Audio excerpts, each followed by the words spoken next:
Hi guys, it's me again. This is the part 3 of A Girl from the Mountain. I have to start the story with now, I do believe okay, if you have a dream, you have to work on it. So, my parents convinced me that I have to live with my father's sister. And they know how I would gonna get there. My aunt will pick me up, but they don't know how I'm gonna get back home. So, maybe they know that they were just not telling me. But my mom packed my clothes, all my clothes that I had in the closet, and then I said, "Why are you packing all my clothes? Because you're gonna be living with your aunt." I said, "How long?" I said, "I don't know. Until you finish high school." I was like, "What? It's 4 years." is gonna visit you when he has money. I was like, "But he doesn't have money all the time." The saddest part of my life again. I was I was 13. My father said, "If you want to finish school, you just have to keep going. You There's no high school here, and there's no way that we're gonna send you to a different place without somebody watching you. So you have to live with your aunt." I was like, "Okay, this is the final decision." So I agree. I don't have a choice anyway. So I was sad again. I was talking to my friends on the mountain, and then they were like, "Oh no, you're not coming back on Fridays because it's very far. We don't know where was the place. We don't have any idea." Not helping me. They were not helping me at all. They're like, "It's very far. You're not gonna be able to come back on your own." So I was crying like it was the end of the world when my cousin picked me up at the mountain. He really went there to pick me up. My my aunt eldest and the other cousin, they were like, "You're," and they were not helping me either. They were like, "You're not gonna be able to come back here soon because you don't know how to ride a bus. But it's okay. We will swim. There's a there's an ocean." Because it wasn't a beach. It was an ocean. It's like open water.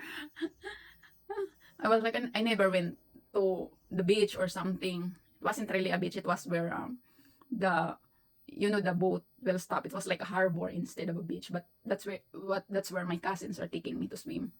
My other cousin that was living downtown. He was gonna go with us too. He will study in the same place with me. So my father said, "Cousin know how to ride the bus, and he will help you if really you wanna come back, or your aunt allow you to come back." So it gives me hope. All I know, when I was a kid, really my mindset was like, I almost have to give up my dream just because I kept, it's like, of course, my parents were there. It's like it was my world, the mountain. So even I was in school, my brain was always just to go back to the mountain. It was like that all the time. So I was high school, first year high school. I realized I was living far away from my family. It was hard, but and then my father wasn't visiting me. I was like, I feel like he abandoned me or something. So every time my aunt will go visit downtown to meet my grandma, I was asking her if she saw my father. Said, "Yeah, I saw them." And I was asking her when he will come and visit me. So he was saying like on the fiesta. So it was like at that time that I get to their house, it was like 4 months before the fiesta. He said they will visit you, and he will stay here like for 2 nights. And I said, and after that, and I said he will go back there. And then I said, can I go with him?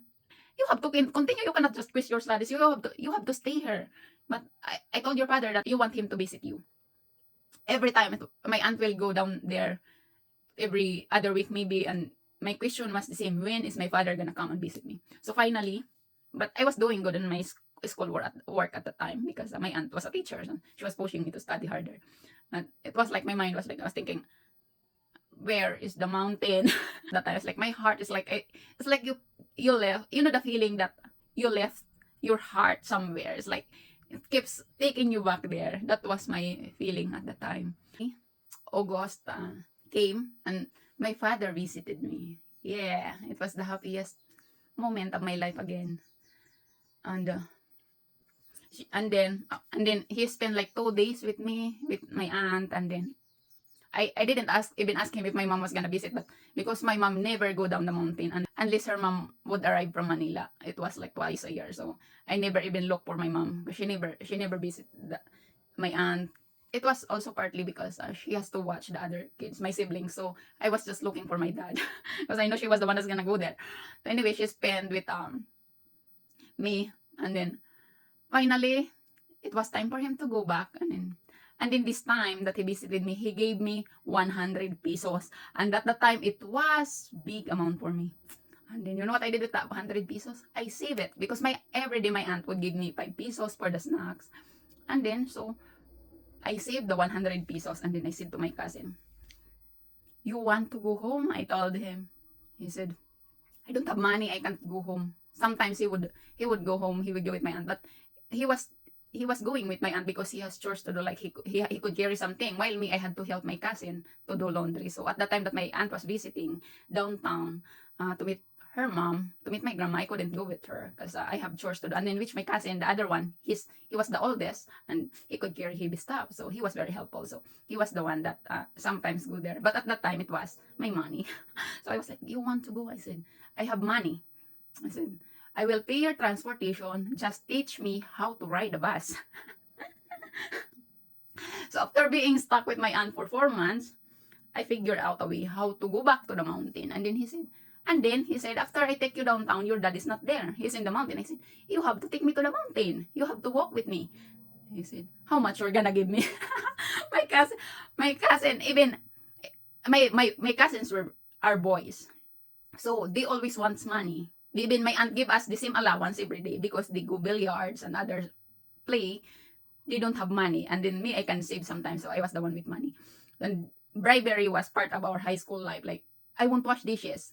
He said, "You want to wash the dishes for me? I'm gonna give you 5 pesos." They will do that. So when the offer was higher, I said, "I'm gonna pay your transportation, teach me how to ride the bus, and walk with me to the mountain." He said, "Right, go, let's go." On the weekend, so I begged my aunt to let me go back to the mountain. I said, "Promise." I was telling her Saturday morning I will go home to the mountain, and then next I said Sunday I will come back. My aunt was hesitant because she I was gonna miss classes because she really had a feeling that I was gonna come back. But then she had to let me go. And then she said, "Just make sure you're gonna come back." And then so my cousin was really true to his words. He taught me how to ride a bus and walk with me to the mountain. And then I was like, "Oh my family was so happy when they saw me, like my siblings, and wow, you're back." Always my mom had a store when I was growing up. Even until now, she had a store, so there's money. There's money. So I was thinking, if they will keep giving me money, I could keep coming back because now I know how to ride a bus. So I had to talk to my parents. I said, and then they were so excited to see me, of course. And then after that, the next day again, I had that already in my mind that I said, if I could force them to give me allowance, and then I can come back every weekend. I didn't do my drama on Saturday. We were just having fun. When it was time for me to go back, I said, "I'm not gonna go back there if you don't promise me that I am allowed to come back every week." I said, "But it's gonna be hard." I said, "But please, please." I was like, "Please, just let me come back." And then my mom maybe was, she's a mom, so she understand me. Like, she would do everything for her kids, of course. So even maybe I know it was hard for them, but they agree with me. Even my dad wasn't really. I don't know if he knows that my mom was giving me money, but my mom was giving me every week 100 every week, so I can go back from my aunt, and I was doing that for the whole 1 year, going back to the mountain every week from like an hour bus ride, and then I had to walk to the mountain for 2 hours to go back. It's like I was recharged after I was with my family. I know I miss a lot of schoolwork. The whole 4 months I was doing great in school, but when I start going back to the mountain, I miss some of my homeworks, and I wasn't a top student in again. But it was more important to me to spend time with my family. I would rather miss classes to be with my family than to have a good grades. That was my mindset. So I never care about my grades. Luckily, the next year I was going to be second year, and then they opened downtown. They opened the high school, and then I beg. I said I didn't even want to go back to my aunt. I said I want to stay here so I can. Sometimes my mom was like, "You just want to stay here because you want to be with your friends, but your friends are not in school. You have to have your life is different from them." I was 14. Some of my friends already was pregnant on, living with a guy. And then so they were starting to being strict with me, not to be so close with my friends, and they were trying to tell me that I have separate lives than my friends, because I have some friends that got pregnant at 13, and then the other one was 14. So they were trying to keep me distance from the boys in the mountain also. And so when I was trying to decide that I have to go back downtown to study my second year high school, which is like 8th grade in the US, my parents was hesitant to do it, just because they were thinking, what if I meet a guy that, I get pregnant and all that stuff. Because it's very at that time, it was very common in the mountain that the girls were, of course, they don't go to school. They don't go to school. My friends just don't go to school, and they get pregnant so early. Even their parents tried to send them downtown in school.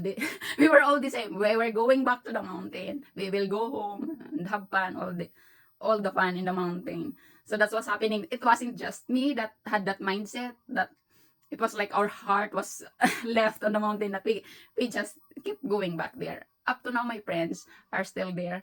They have their family. But yeah, at that time, at 14, some of my friends were pregnant, have babies. So my family was hesitant for me to be exposed that kind of situation. So they were pushing me. That I should stay more downtown and focus on my studies. But then, of course, they were not able to do it, because I was also pushing myself. I was going home, but I forced them to put me downtown again, and then I made friends downtown. It was high school already, so my skin was lighter because I was living with my aunt, so I didn't get bashed this time for having a dark skin. And then where the high school was, I have also the other aunt that was teacher, so it helped to have backups. They were like, oh, she is the niece of that one of the teachers, so they were careful. The students were, for sure, they were careful to criticize me, because maybe they were afraid that they're gonna get trouble to my aunt. And then, so I met friends.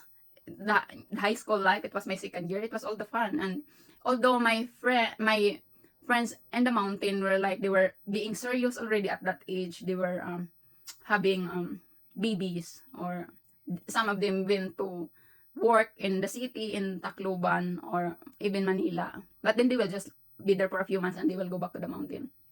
So my life was just there, school and then home. But then I made a circle of friends that they were sometimes will go up me to the mountain, and then it was the first time that I feel like there was something special in at our place, because my friends want to go there and spend time with me at the mountain. So it was more fun, more calm, and my second year high school and third year was easier, because I wasn't homesick at like, because at the time it's like I can't decide if I want. Sometimes if it wasn't even if if it was in training, I would go up to the mountain, even it was Monday, like Monday afternoon, 4 o'clock, after the class dismissed, I would go home and then come back the next day. If it was dry, I could walk 1 hour and come back the next day. And my mom was fine with that at the time, because I was already growing up. And so it's like, okay, they give me that kind of independence that it made my life easier. Because second year and third year, I became also part of the like a barangay officials in the mountain for the youth. So I was one like part of the leaders of the youth on the mountain. And then so we were organizing dances and Saturdays, and then we will go to the next town on the next Saturday and that kind of stuff. And of course my parents were in my dad and my grandmas are in the politics, so they have also to encourage me to do it. So in exchange, the other people also would be willing to visit us when we have dances on our place. So it was like an obligation to me to participate on those kind of activities. But it was our obligation, at the same time an experience that I get to meet a lot of people. Like I get to visit different places on the mountain too. They are same as ours. They have barangay captain and all that. It was a fun experience until third year high school was gone, and then I couldn't organize dances anymore because I don't have friends that were single. And then it was like I was thinking, actually I was getting out of I was just 15, but I was one of the oldest of the youth generation in the mountain that had no partner at the time. So I was like, this is time to move forward. And then my, of course, my parents and grandma in Manila, their panic level was on the rise because they thought I was gonna get married or something at that age, or gonna get pregnant, not married, because you cannot get married until you're 18. But they were thinking I could get pregnant anytime. So they also, after my third year high school, they pushed me to Manila.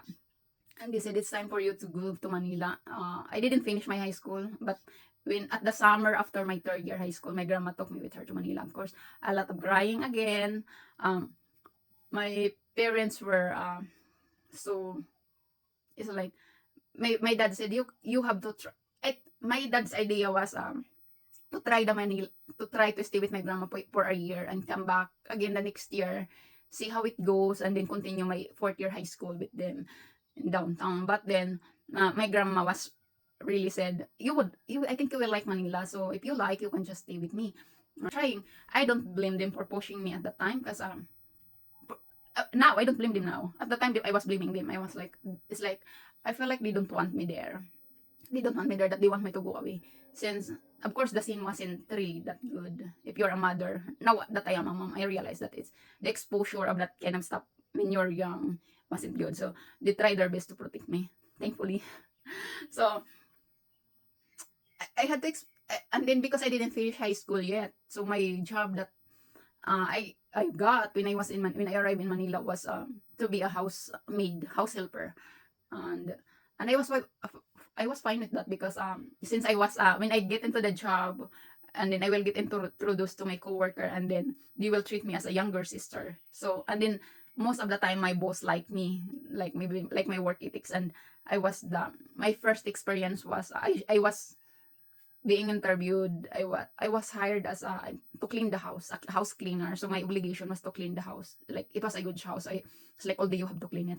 But then my lady boss was decided that she could hire one cleaner, and then she want me to be with her all the time. So I was like her assistant instead. And just that I had this, like, I couldn't do this.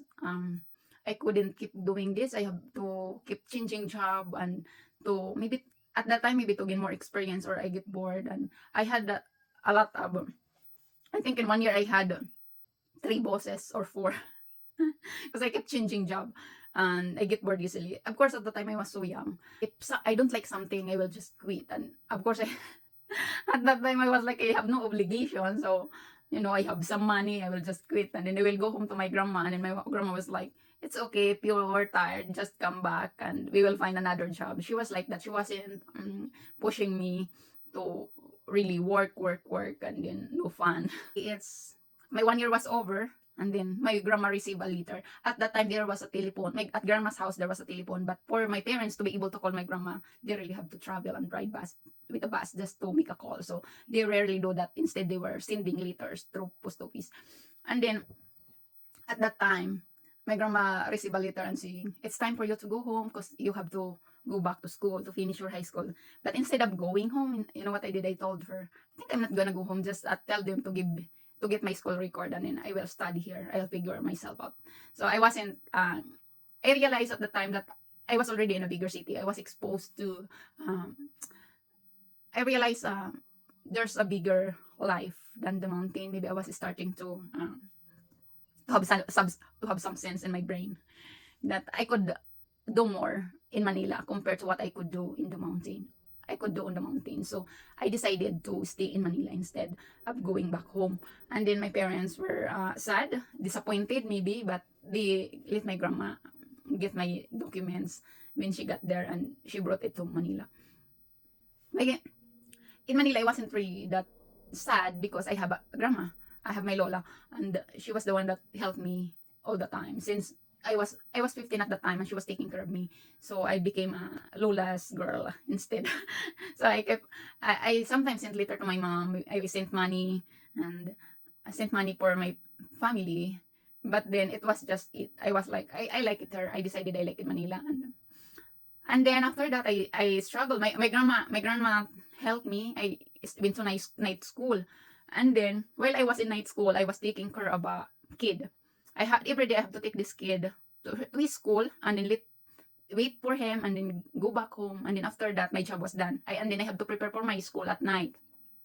And then my grandma was helping me. I was living with her, and so it was fun. But while I was doing that, I met some yayas also in some nanny.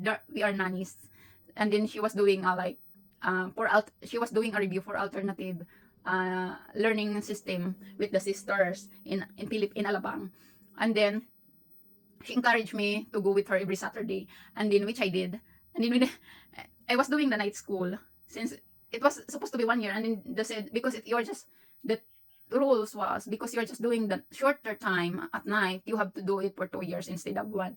So I told myself if I could pass the alternative learning system and then I don't have to study for 2 years. So I tried both. And then when I found out that I was gonna pass with the alternative learning system, I quit with my night school. So that's what I did. I passed it tonight with the alternative learning system, and then I finished my high school without doing it for 2 years. So that's what I did. And then so I continue, but after that also I decided I wasn't going to college because it was expensive in Manila, and then my grandma couldn't afford it for me, I guess. Or she was pushing me. She said I would help you, but I think I said I want to work instead. So I I work as a personal assistant again, and then I enjoyed my work that I had no interest in another school years, another studies. I didn't go further on my studies. I focused on my work at the time. So I spent at least 5 years in Manila before I go back to the mountain. And that's different story. Okay. See you on the next one. Thank you.